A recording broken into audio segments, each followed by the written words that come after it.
मोदक किती छान झालेला आहे, कड्या पण खूप मस्त आलेल्या आहे। नमस्कार, त्रिगुणास किचन मध्ये आपलं खूप स्वागत आहे। हा बघा रव्याचा मोदक किती छान झालेला आहे, मऊसूत झालेला आहे आणि अतिशय टेस्टी झालेला आहे।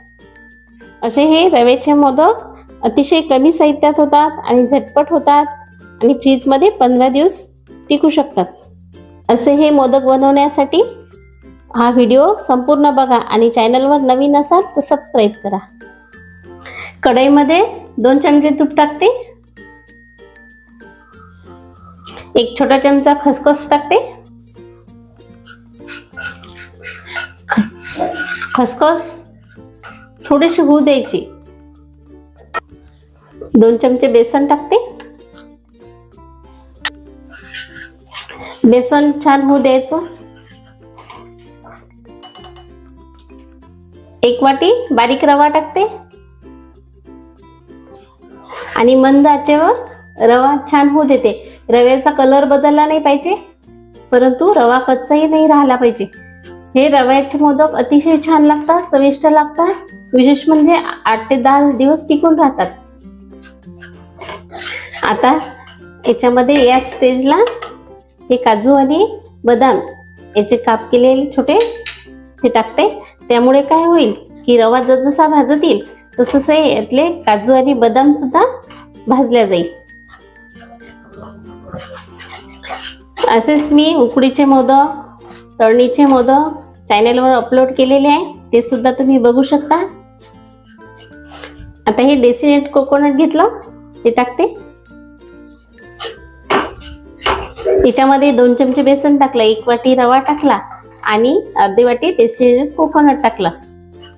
असेच नवनवीन ओरिजिनल पदार्थ पाहण्यासाठी माझ्या चॅनलला सबस्क्राइब करा, व्हिडिओला लाईक करा आणि मित्रमैत्रिणी शेअर करा। आता हे सगळं भाजणं झालेलं आहे, याला मला जवळपास 4 ते 5 मिनिट लागलेले आहे। आता सुगंध पण सगळ्या घरभर पसरलेला आहे याचा। आता या स्टेजला मी 1 वाटी दूध घेतलं केशरच्या काडी घालून, हे टाकते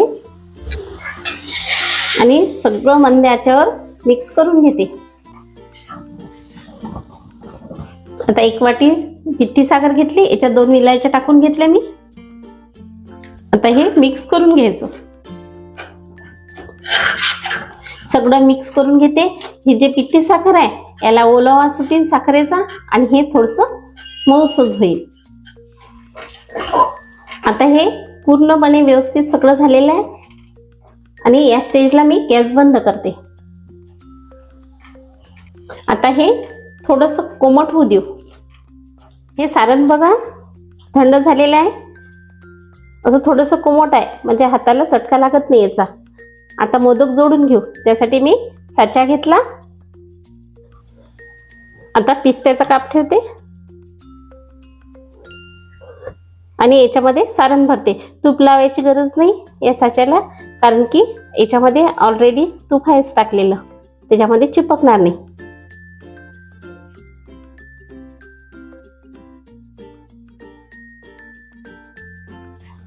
आता हे जे बाजूचं सारण आहे हे काढून टाकायचं।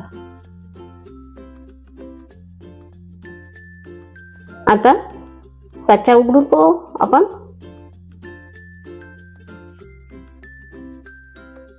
तुम्ही बघू शकता हे आजूबाजूस थोडंसं सारण काढून घ्यायचं। किती छान मोदक आलेला आहे, मोदक किती छान झालेला आहे, कड्या पण खूप मस्त आलेल्या आहे।